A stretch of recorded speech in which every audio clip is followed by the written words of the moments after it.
From time to time when I'm working individually with students, an issue will come up and the student will ask me, do you have a quick tip on that? And I will think back. And most times I do, but there was one question asked recently I didn't have a quick tip on, so we'll do it right now.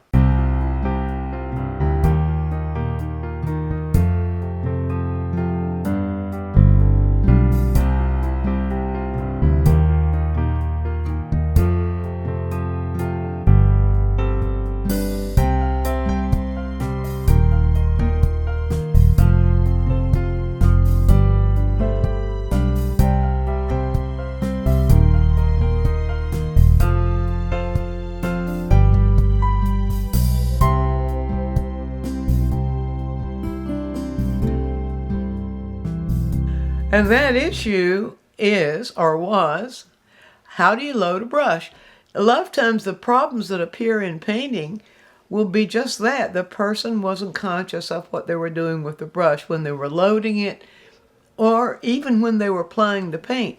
So I'm just going to give a real simple, now I know every painter's got their own way of loading the brush, and when a painter becomes adroit with painting, you end up developing your own little system for loading the brush. But let's say that this, if you're not conscious of how you're loading your brush, or how much difference what you do when you're loading the brush makes in your painting, let's get rid of that and give you control. And so any brush, brushes come in all shapes, and we've got so many different materials brushes come in, but the basic principle works pretty much the same. So, first of all, I'm going to use a flat brush, and I'm using a rosemary. This is my rosemary. Somebody's going to ask me, Series 274. One of my favorite brushes because it's a blend that has lots of spring to it, giving me lots of control, and yet it's soft enough so that the bristles will come to a chisel tip when I have it loaded, so for making a chisel tip, which can be very beneficial when you're in the middle of a painting. I just find this one for the way I paint, this one being very, very useful. And so I use it an awful lot. And you've seen me use it in many, many quick tips. And so I'm going to use it, and as you can see, this is a flat brush. I'm going to use it to show you these little brush loading basics that not only concern the brush, but also concern what you do with the palette. Now, one thing that people often neglect to do when they start to load their brush, they just take a dry brush out of there and start dipping it into paint. The brush behaves better. The paint flows more smoothly if you dampen your brush before you dip it into paint. And there's your first little clue, or shall we say key to loading your brush. Now, the thing is, you dampen it, but you pull all the excess moisture out. And what do you use to dampen it with? Solvent. So I have my solvent here, and so I always like to dip the brush in solvent, paper towel, and really, really give it a good drying. So we dry it really, really good. And what I like to do, a good way of drying the brush, is to put the brush in between paper and get a really good good paper towel that really has a lot of pulling power. I like the Vivas. They're a little hard to find sometimes, and a little pricey, but they're worth it.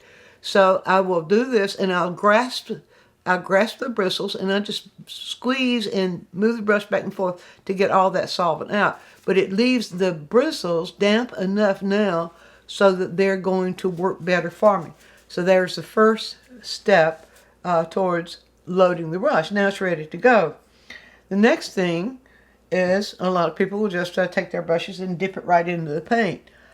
Not a good idea. If you have your paint just sort of squirted out of the tube on the palette such as this, and you just dip the brush in there, unless you're really, really adroit, you might not have control of the amount of paint you pick up.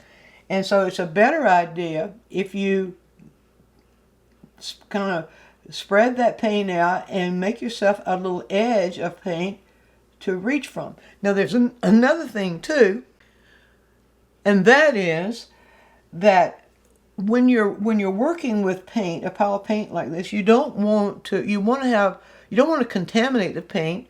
So if you have color already in the brush and just reach it into the paint willy-nilly, you're going to eventually lose what you've got here, and you're going to have to either squirt some more out, or you're going to have to remix in the case that you have the color mixed. So it's a good idea just to take your palette knife and pull down a little wedge of paint, and that way then you've got control.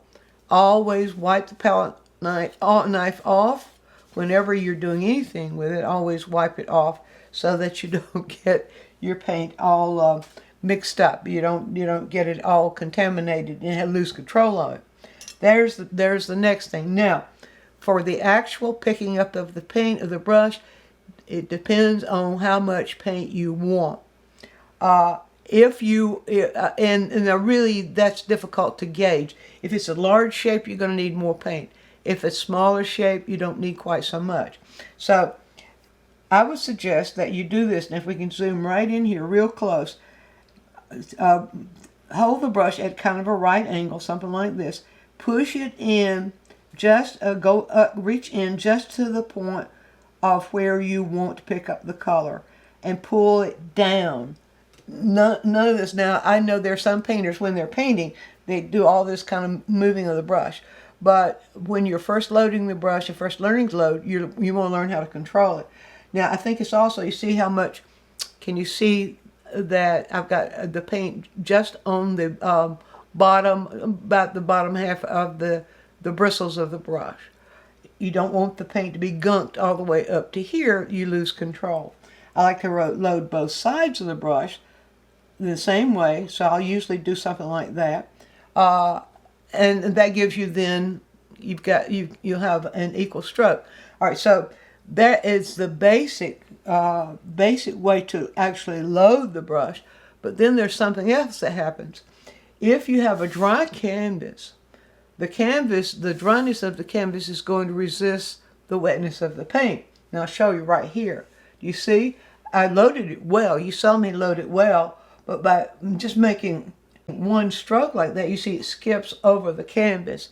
So it's a good idea, before you ever start doing anything, if you're working with a dry, fresh canvas, to give it a little bit, to dampen the surface just a little bit. And I'll show you my method for doing that.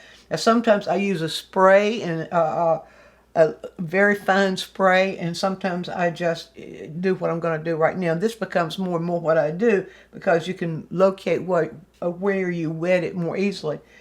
This is a mixture of 50% Gamsol, which is a solvent, and 50% poppy oil. Also, linseed oil can be used. It's a 50-50 mixture. What happens when you use something like this is you give the surface a slight coat of the oil, and the solvent evaporates very quickly. And so I found that to work very well. And I just use, this is a gauze pad, so there's no lint here. And I will just wet the gauze pad like this and dampen the surface. Now let's come over here and I'll show you the difference between a dampened surface and a dry surface. So if I dampen the surface, let's see right there, I'm just going ahead and dampen it all the way down. Now just dampening that surface by alone might make it too wet. The paint might slide. Then you lose total control. So then after dampening, you see my fingertips are pretty wet there. So be sure I dry off my fingertips. I'll go back either with that dry portion of the pad, but I'm going to go back with a Viva this time and wipe it down. That gets the excess off. Now, I pull my fingertips across that surface. Look at my fingertips. If they're still wet, you see that? If they're very, very shiny, it's too wet still. So I'll give it another dry. Or pulling that surface off. Now, be sure that my fingertips are dry. And then do this again. Aha, that's better. You see, now the fingertips are just shiny.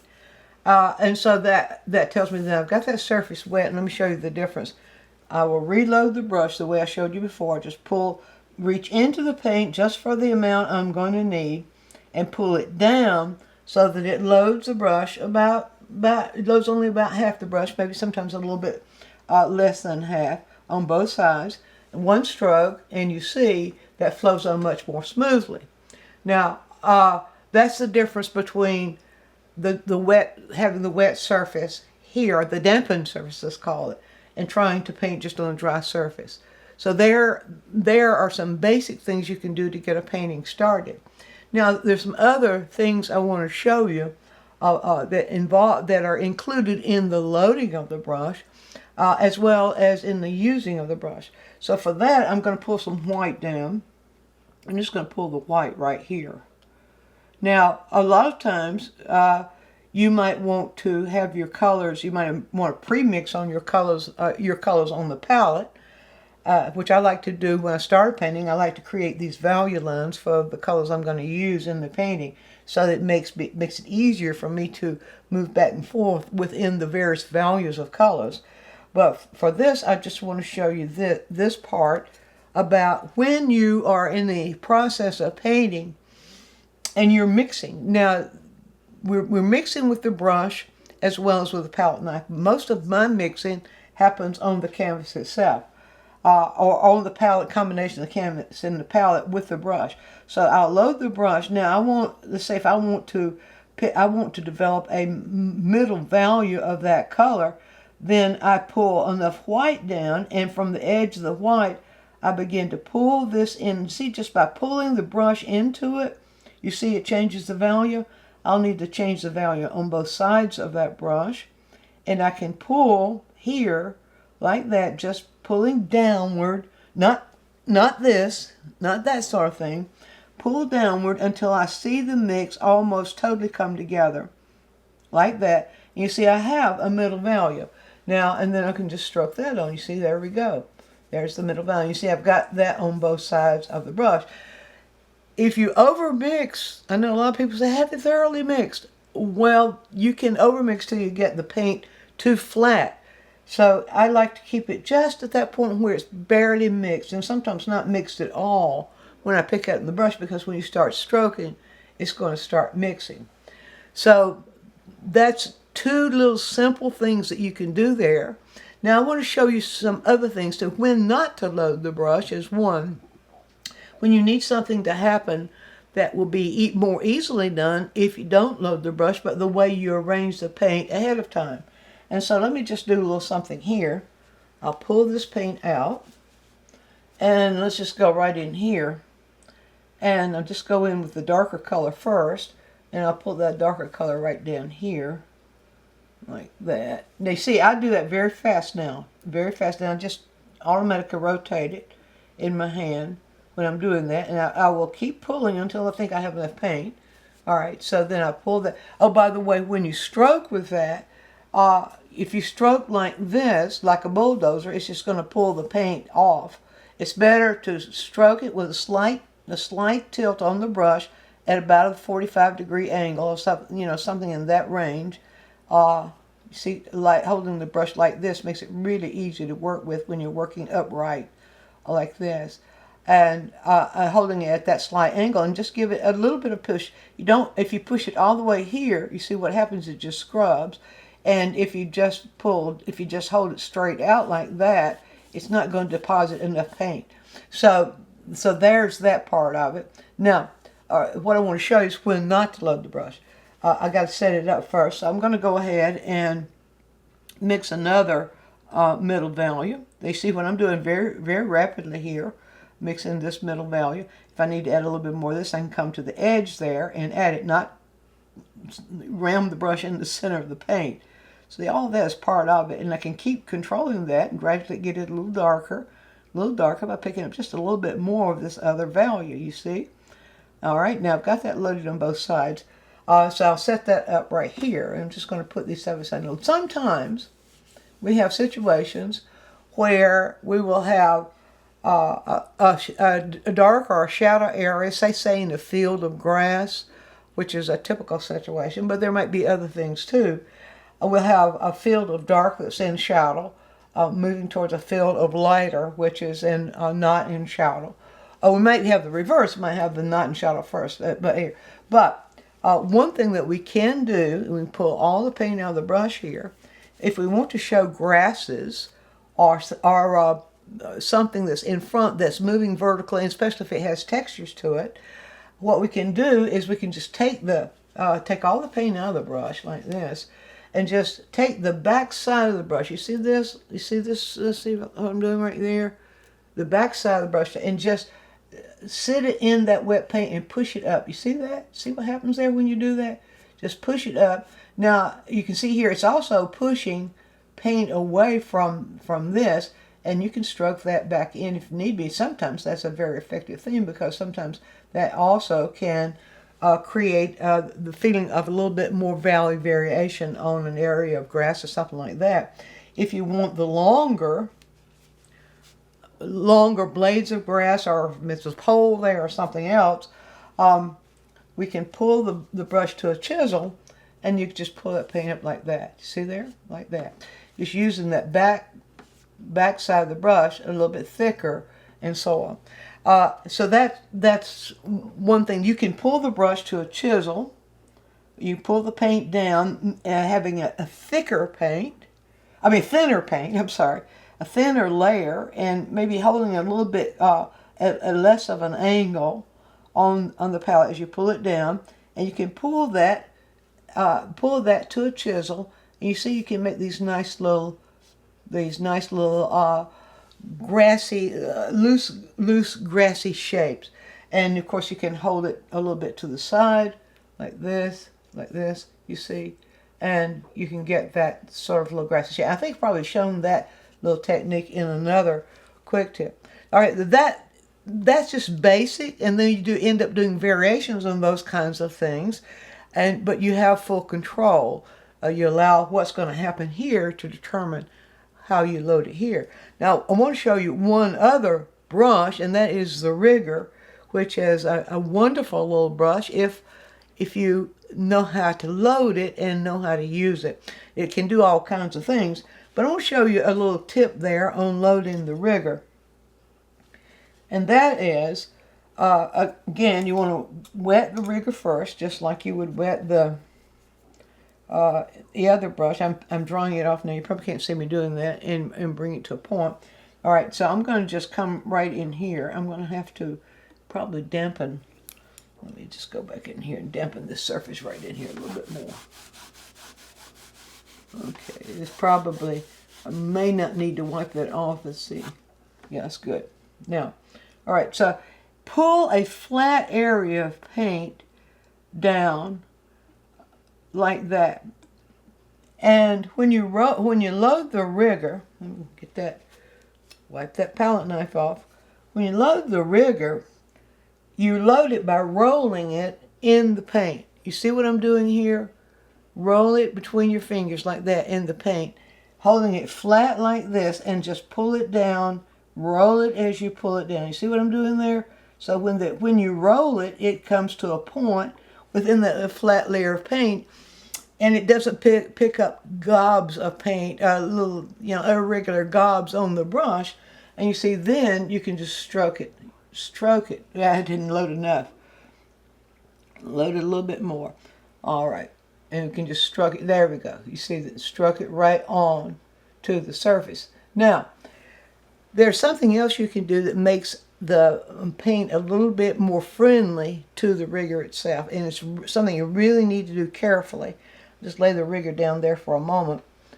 I can go into either just linseed oil by itself or my little mixture here and put just a little bit of it on the end of a clean palette knife. And I like to just place it on the side like this. All right, now, and some paper towel here.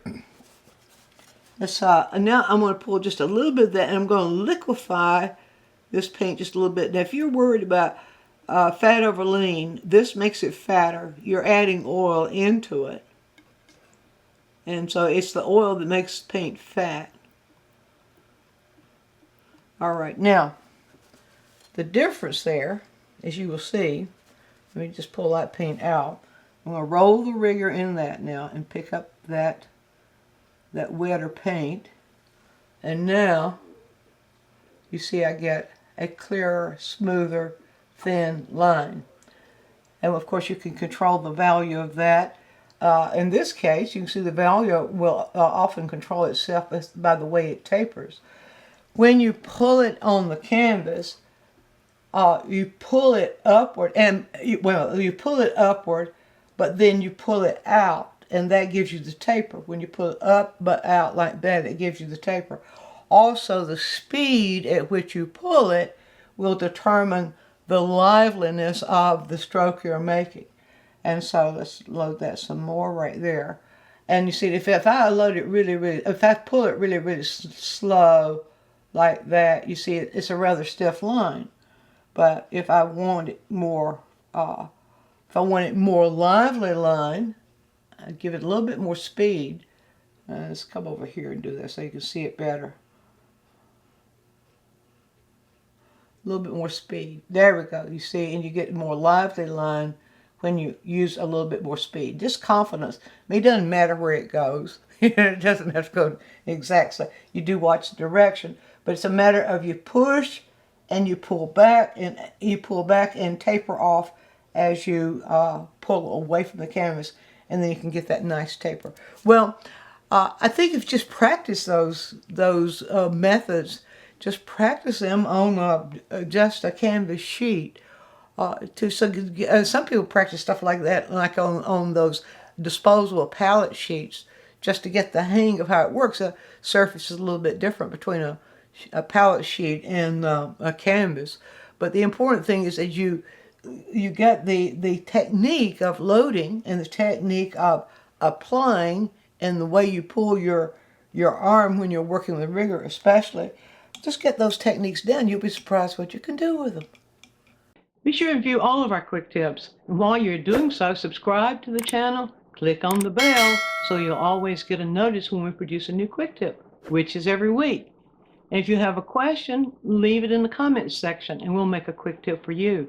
Also, take a trip over to DianneMize.com where I have full-length lessons, downloads, DVDs, lots of other stuff there, some free stuff for you. And while you're there, you can subscribe to the newsletter, and that way you'll always be informed every time we do something new.